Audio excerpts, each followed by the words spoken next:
Where in DC can you see world-class artists for free? The Library of Congress.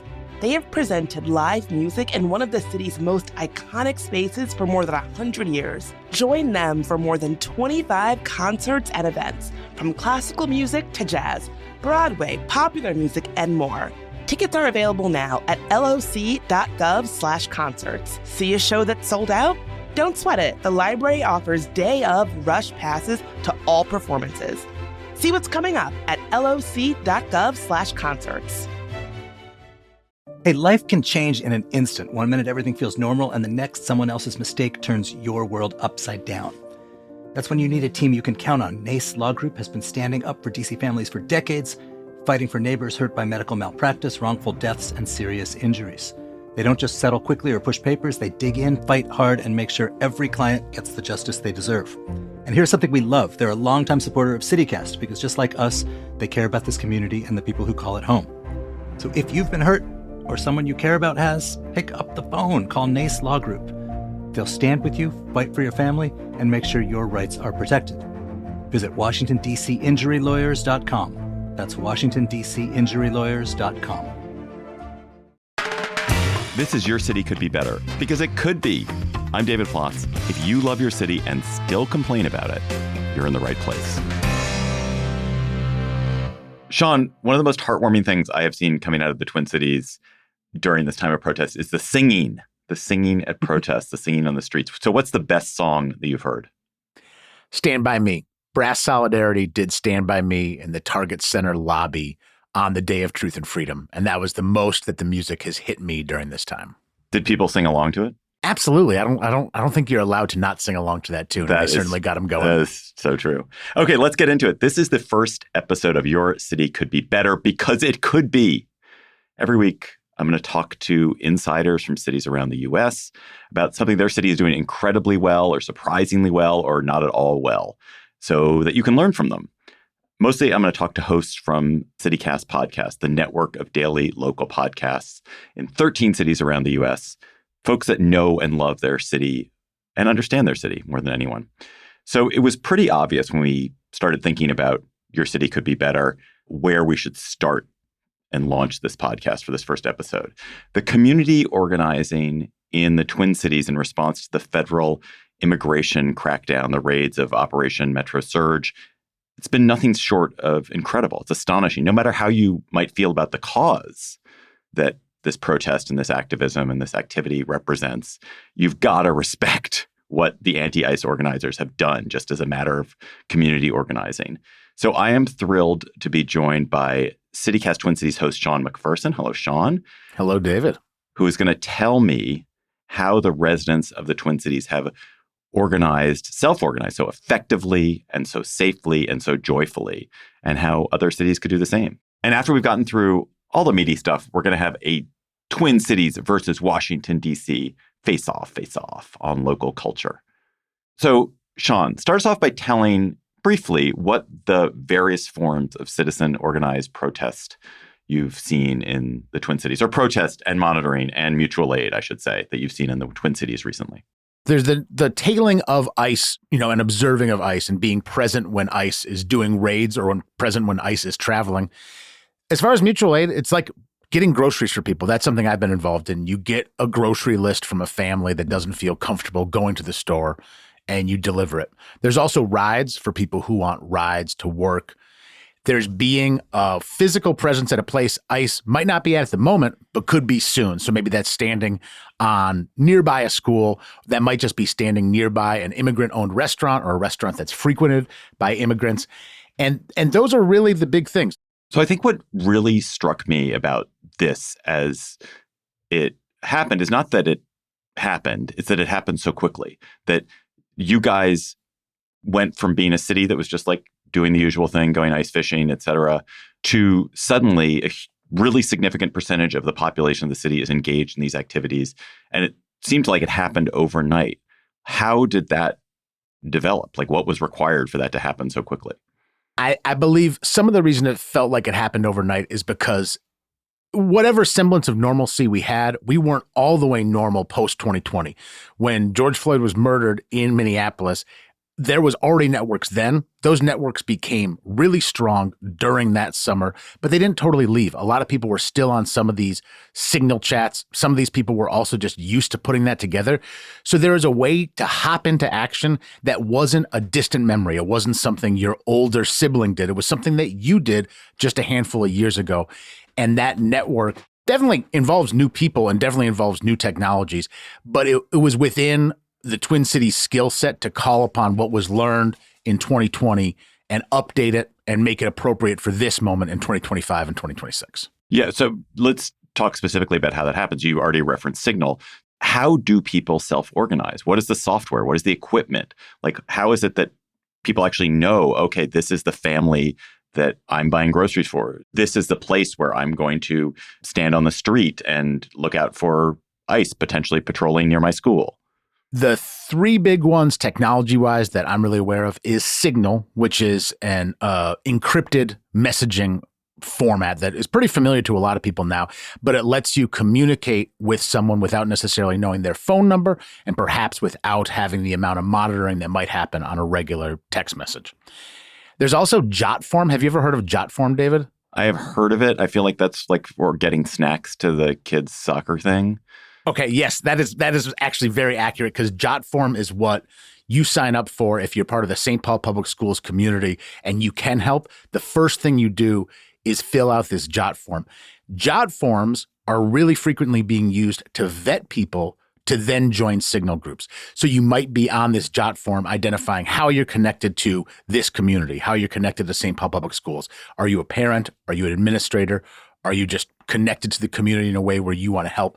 And the information you provide gives organizers the ability to vet you to partially figure out like, okay, no, you are not pretending to be a member of this community. You are a member of this community. So that's what I'm seeing JotForm used for. The other one, everybody's familiar with, Google Docs. But I'm finding Google Docs that goes, this is where actions are happening. This is what to be aware of. But the big thing, David, is Signal. You get on the Signal groups through actually knowing people or through JotForms, and then the communication happens primarily on Signal. And those are being vetted how? So you just talked about the JotForm, so you'd fill something out, but you fill it out and you say, I'm Sean McPherson, I am, a parent of X at this school. And then does someone go literally check out, does Sean McPherson exist? Is he a parent at the school? That's my impression. I have been vetted, but I have not done anything reporting-wise on how that vetting is being done. What I think is frankly happening is a fair amount of Google searches, Facebook searches to sort of substantiate, oh, this is a person whose name has appeared before, or there's a person who's on a family directory.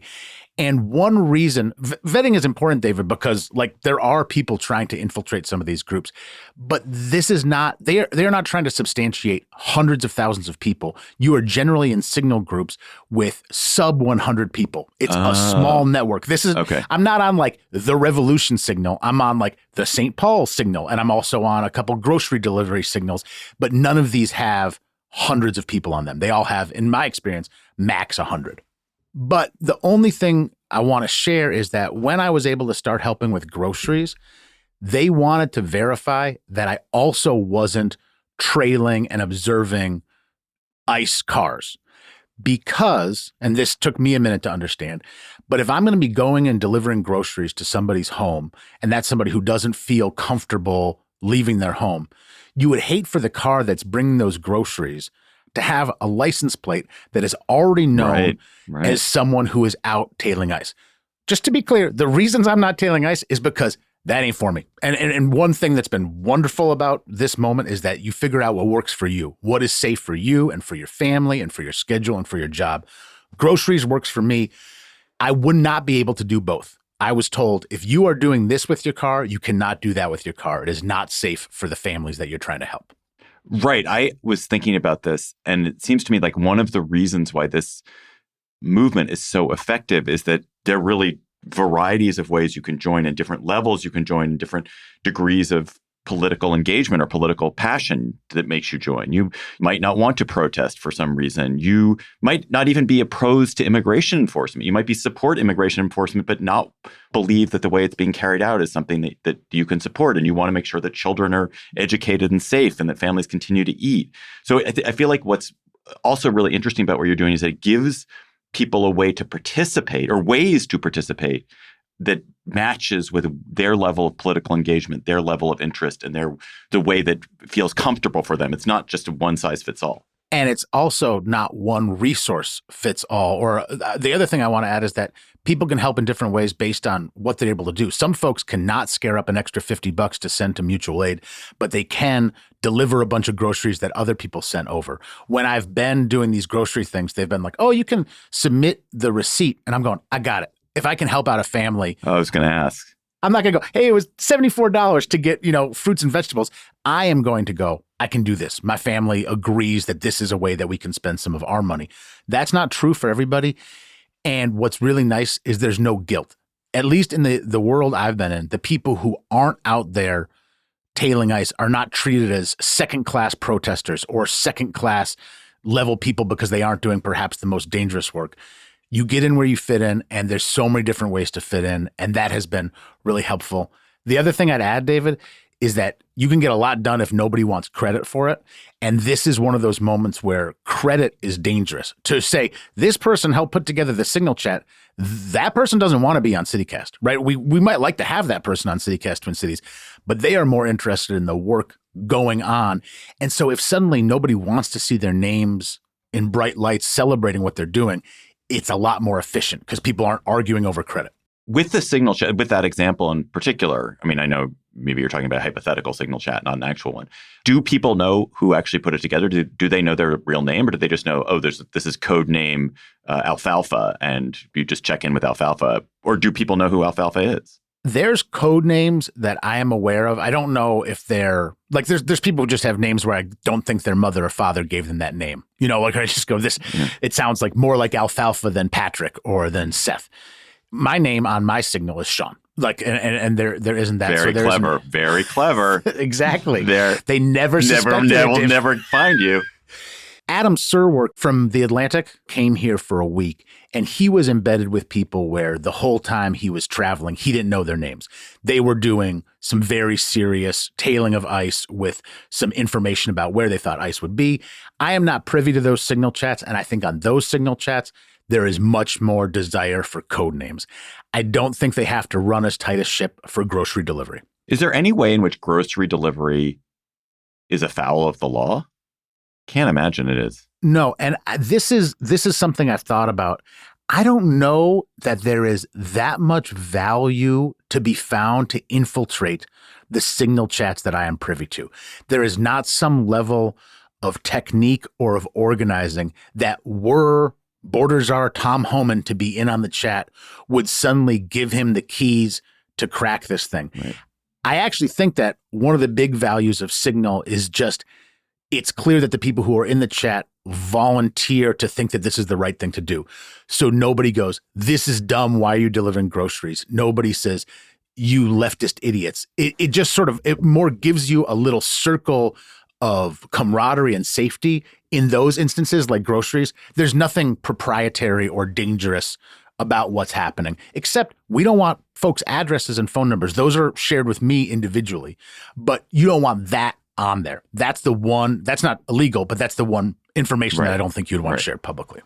So there was a great episode you guys did the other day that I was listening to, and part of it was about one of these groups that was patrolling around a school, and they had been wearing bright yellow safety vests, and I think they were switching to pink vests, even with maybe sort of writing on it. What is that? Why were they doing that? Why are they in pink vests and not in yellow vests? And can you just join them? Can I just go up and join them? I mean, I think based on what you've said, no, that would be a vetting process.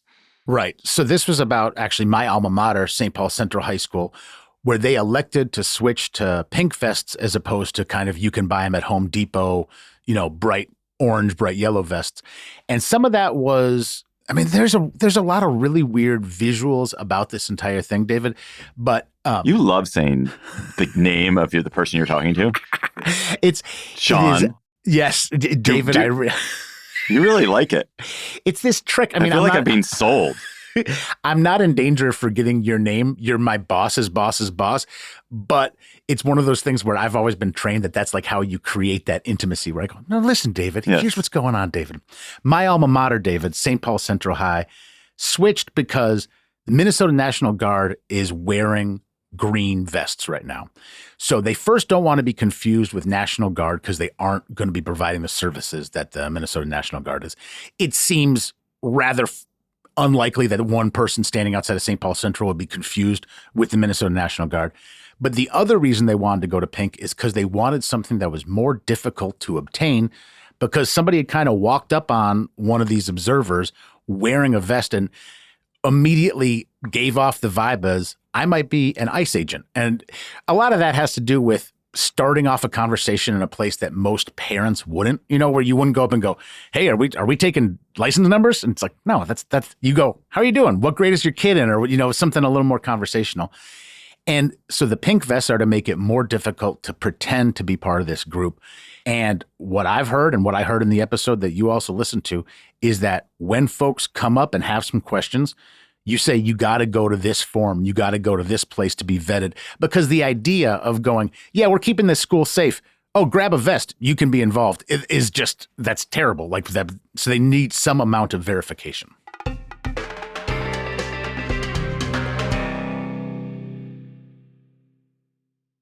Catch world-class arts in DC this spring for free. The Peabody Institute of the Johns Hopkins University presents the Peabody Performance Series, a full season of free concerts at the Johns Hopkins University Bloomberg Center, located at 555 Pennsylvania Avenue Northwest. The Peabody Performance Series brings the artistry and innovation of one of the nation's leading conservatories to the heart of DC, with concerts and programs spanning jazz, classical music, and dance. Take a midday break with the Peabody Graduate Jazz Ensemble on February 27th. On March 24th, experience the Dance Showcase featuring contemporary choreography by Peabody faculty and alumni.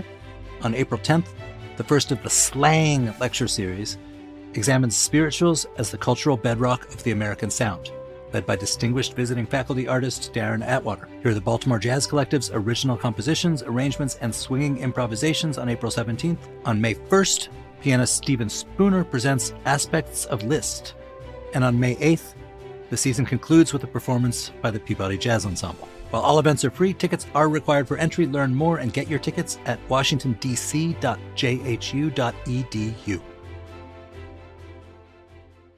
It is one of my absolute favorite things when I get to do an ad read for something that I was already looking forward to doing. Because ever since I saw Amy Sherald's absolutely breathtaking portrait that she painted of First Lady Michelle Obama, I have been obsessed with her work ever since. So I am so geeked to have the chance to see her exhibition. It's Amy Sherald, American Sublime at the Baltimore Museum of Art. This exhibition showcases 38 of her breathtaking paintings, created from 2007 to the present, from her early, rarely seen works to her iconic, larger-than-life portraits that I first fell in love with. Over 52,000 people have already experienced it, making it the Baltimore Museum of Art's biggest exhibition in more than 2 decades. It would be a great day trip activity from DC for a date night or just to get out of the city. Tickets are just $18 for adults, and pro tip, it is free on Thursday evenings from 5 to 9 p.m. Buy tickets and plan your visit at artbma.org, and I'll see you there. So I have been going to South by Southwest in Austin, Texas every year for a minute, and it's truly one of the highlights of my whole year. I go to a ton of conferences and events, and it feels like a whirlwind of lanyards and talks, and I leave actually feeling exhausted. Like, hey, I showed up but have no takeaways.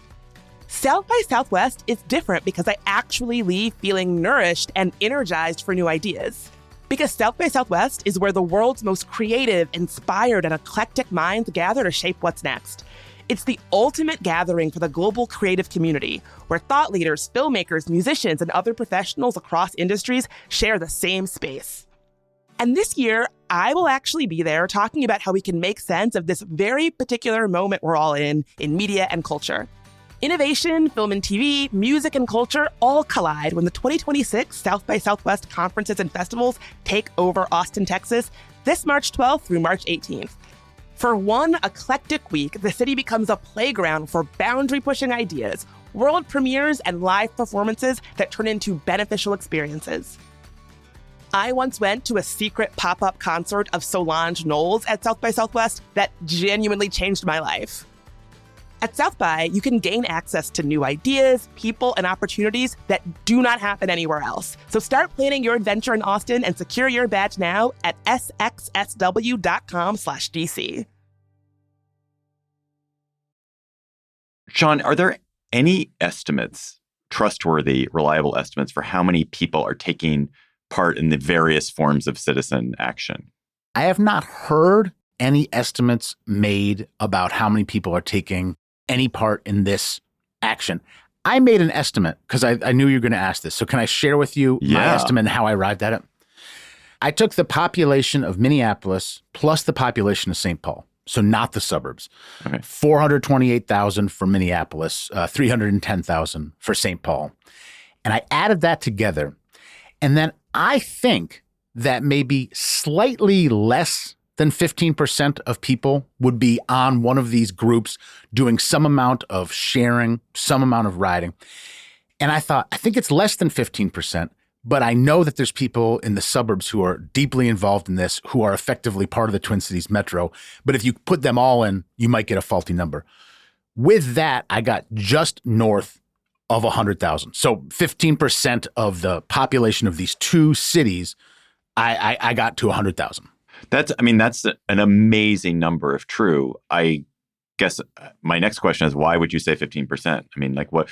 I'm surely probably in your community, which I imagine is a probably engaged, probably leaning left, very skeptical, politically active community. It's very high, but there are presumably other neighborhoods where it's very low participation. Exactly. And by involved, I mean like you are on a chat. Maybe you have never actually driven a bag of groceries anywhere. Maybe you've never actually given somebody a ride, but you've stepped up and you've joined one of these things. So then I thought, okay, but my circle is definitely more activated than most. And that's where I arrived at 15%. I agree with you. 100,000 people being involved in this level is huge. Being here, it seems plausible. And I like my circle's bigger. My circle's more active, but it seems plausible for the general population. That's an amazing number. I mean, I buy it. I mean, certainly if you look at the street protests, the number of people who've shown up at street protests in miserable weather is enormous. And then all these other activities. Wow. So there are parts of what I've seen done in the Twin Cities that make me feel uncomfortable. Some of the tailing of ICE agents, not necessarily because I think it's wrong, but because I think we've already seen 2 tragic deaths. You can't blame the people who are doing the observing of ICE for the deaths, but it's clearly a volatile situation. And the closer you get, the more physically proximate you get, the chances of a volatile situation seem higher. I think there are these street blockades and barricades that you guys have talked about on CityCast Twin Cities. That would make me uncomfortable if I were a person living in Minneapolis or the Twin Cities. Even the kind of abuse, and I use that word intentionally, the abuse of ICE agents not allowing them to eat at a restaurant or making loud noises outside their hotels, that would make me uncomfortable if I were living there. Who's doing the activities that are more disruptive and provocative and dangerous? And is that a different demographic of people than the people who are delivering groceries? I would imagine there's some people who are in both circles. There's and maybe not to a person, but there's families where they are probably both involved in protests that might not sit right with you and might not sit right with many people who are also doing things that we might all agree on, like delivering groceries. I don't know the demographics of the folks doing the more adventurous, risky, and potentially illegal protests, things about creating a lot of loud noise overnight at hotels that ICE agents are suspected of sleeping at and things like that. The demographic-wise, I don't know. I assume they're younger and more courageous than me. To be perfectly honest with you, is my default. What I do think is that I hope the thing that frustrates you the most is people being killed, and that then some people take actions after that might not sit right with you, might not sit right with me. But I think if there's no contest, the most frustrating thing that happened is not playing drums overnight at a hotel, no matter how we feel about that particular drum performance. Right. And again, just going back to the point we were talking about earlier, I think what is so effective about this whole movement is that it does allow these people to slot in where they are comfortable, so that Absolutely. It doesn't matter whether I think that is right or wrong. If there's a way I can participate and help people in a way that feels valuable to me as a member of the community, there's a way for me to do it. Yep. So I want to kind of bring us home around a point that you made to me.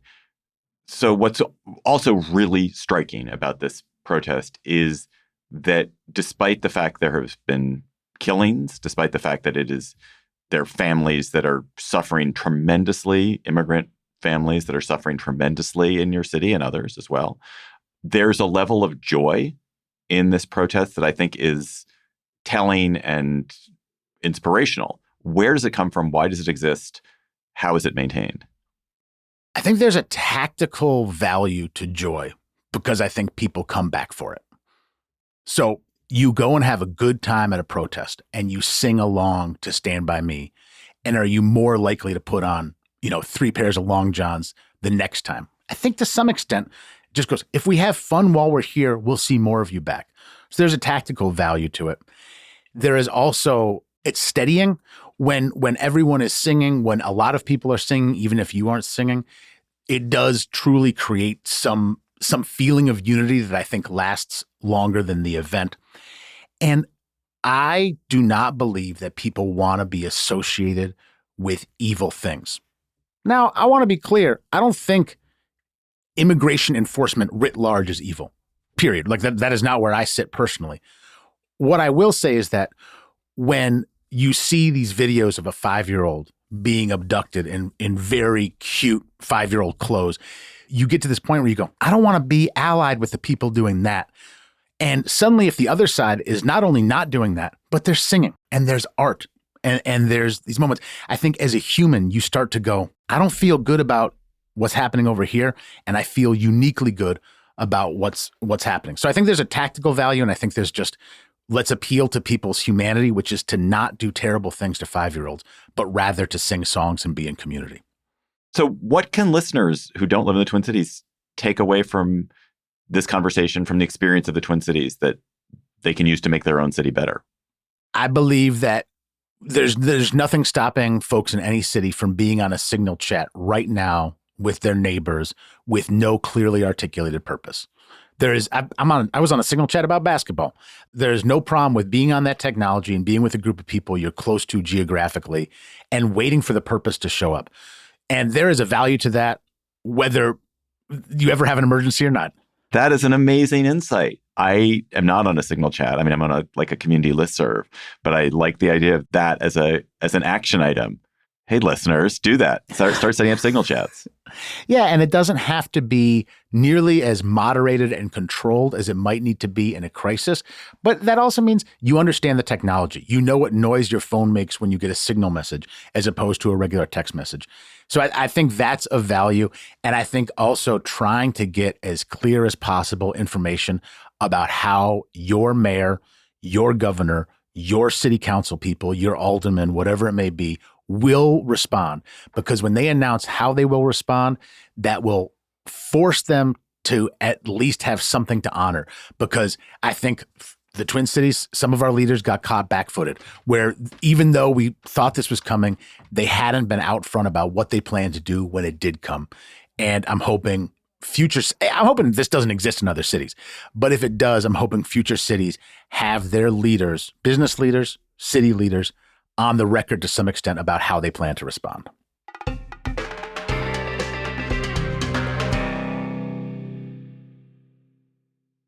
So, Sean, I host another podcast, and we have a sort of segment at the end of it, which we call Cocktail Chatter. And we're envisioning for Your City Could Be Better, a kind of cocktail chatter segment. I cannot, in this moment, conjure a great name for it, but I'm sure we'll think of a great name for it. And I just want to have a quick, lighter conversation with you about something that's distinctive about your city. So I have a little game for us. Okay. I don't know that much about the Twin Cities. I've been obviously a few times, but I do know that you have a weird relationship to temperature and you have a weird relationship to time.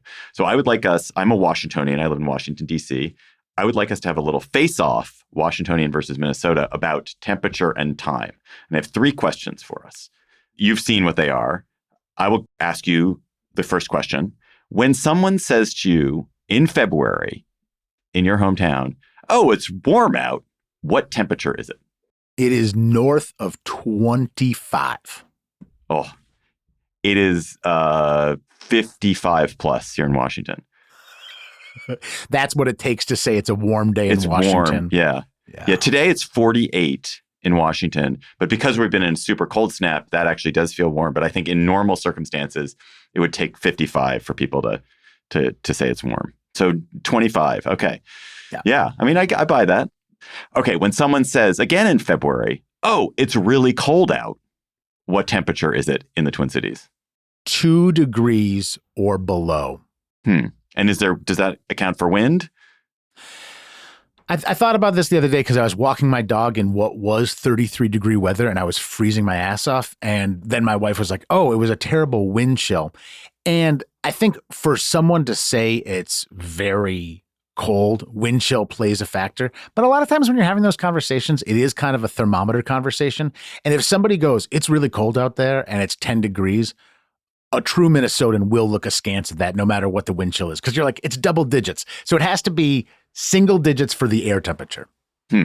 Although you did just say you were cold and it was 33, like 2 seconds after saying if it's above 25, it's warm. So it was that wind chill. It was the wind chill. In DC, it's like you're saying it's really cold, it's sub-freezing. Really cold is sub-freezing. So again, about a 30-degree gap. It seems like that's the gap in strength. It's 30 degrees. 30 degrees between us and our nation's capital. Okay, now we're going to switch to time and manners. So let's say someone invites you for dinner. Someone you don't know that very well, but is a fellow Minnesotan, and they invite you for dinner, but they forget to tell you what time it is. What time do you think you should show up for dinner? I think I should show up for dinner at 7 o'clock. Whoa. I think kids play a factor in this. I'm in the age group right now where it's unthinkable that someone wouldn't tell me what time it is. I have a 5-year-old and an 8-year-old, and I need to figure that out. But if I had grown kids or if I didn't have kids, I think if somebody said, oh, come on over for dinner, at first I was thinking 6, and I was like, I really think if you're going to someone else's house, I don't think it's 6. I think it is 7 o'clock. And maybe we aren't 30 degrees apart on that. It's interesting. I am very much a early bird special kind of person. I'm also a bit older than you. And so if someone doesn't invite me over for 7, I'm like, what the hell? I won't be in bed until 9:45. Come on. That's ridiculous. So I want it to be earlier. But I think probably 7 would be the default in DC too. I don't think I was hoping you were going to say like 5. My sense is that you guys eat at 5, but I guess not. Yeah, I think I was ready to be on that angle. And then I realized, I think that's still a 7. Here, I have a question for you, David. If somebody says, oh, that's a really early meeting, what time is that meeting at in DC culture? In DC culture, I'm trying to. So right now, I work with all these people who are on more Western time zones to me. So it's slightly different. I'm trying to imagine a really early meeting. Anything before 9. Anything before 9. I think Minnesotans meet early. In the previous segment, I really think we're pretty organized people. I think that's part of another thing that helps us at this moment. Good note. I think we're well organized in general. If you go, oh, it's a really early meeting, and then you go, it's at 8 o'clock, someone will go, what's wrong with 8 o'clock? I don't think 8 o'clock quite hits the, oh my God, that's an early meeting. Right. That's got to be 7:30 or 7 in the Twin Cities. That's interesting though, but because you're in the Midwest, you're used to working, probably you work a lot with people who are east of you. And so a 9 o'clock East Coast time is an 8 o'clock Twin Cities time. And I can imagine there are lots of meetings that are sort of structured like that, I would guess. I think that happens a lot. And I think some of this is sort of pre-internet experience, but I think that does happen. Also, the Twin Cities and Midwest in general, we're blessed with spectacular TV scheduling. I can't believe that you watch Saturday Night Live at 11:30 or that I don't watch it. Yeah. Okay. Yeah. Because it's at 11:30. It's ridiculous. Yeah. We have the best TV setup for watching sports for everything because we're right in the middle. Oh, nice. Sean McPherson, thank you so much for helping me invent Your City Could Be Better. Absolutely. Thank you.